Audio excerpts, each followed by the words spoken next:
ખંભાત તાલુકાના રાલજ સિકોતર માતાના મંદિરે દૂર દૂરથી આવતા દર્શનાર્થીઓમાં મંદિર વહેલા બંધ કરાતા રોષ જોવા મળ્યો।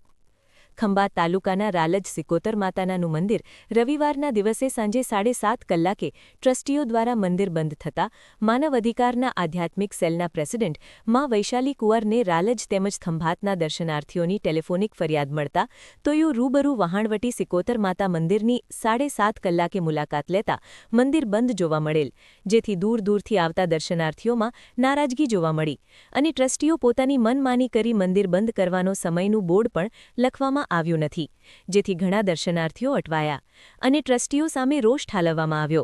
દર્શનાર્થીઓનું કહેવું છે કે ટ્રસ્ટીઓને રૂપિયામાં જ રસ છે અને ટ્રસ્ટીઓ અને પૂજારીઓના ઝઘડામાં કોર્ટમાં કેસ ચાલી રહ્યો છે, ત્યારે દર્શને આવતા ભક્તોને તેમની સજા મળે છે। તો દર્શનાર્થીઓનું કહેવું છે કે મંદિર રવિવારના દિવસે રાત્રે 9 વાગ્યા સુધી ખુલ્લું રાખવામાં આવે એવી માંગ છે।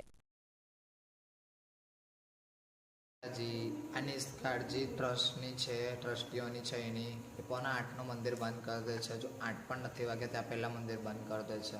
કોઈ ઘડી બોર્ડ નહીં મારેલું, કોઈ સિમ્બોલ નહીં મારેલો કે આ સમયે ઘડી મંદિર બંધ થઈ જશે એવું અમે જોયું કોઈ જગ્યા પર છે જ નથી।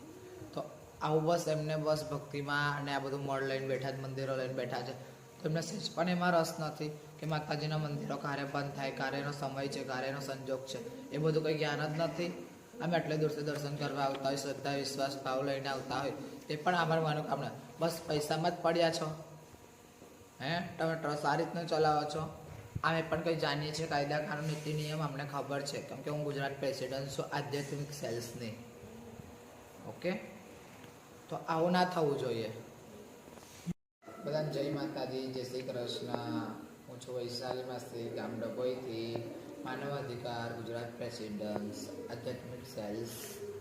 મેં અહીં ઘડી ખંભાતમાં સિકોતર માતાના મંદિરે આવી છું દર્શન કરવાના। આ બીજી વાર આવી કે અહીં ઘડી કોઈ પણ બોર્ડ મારવામાં આવ્યું નથી, તમે આ ટાઈમે બંધ થઈ જશે મંદિર।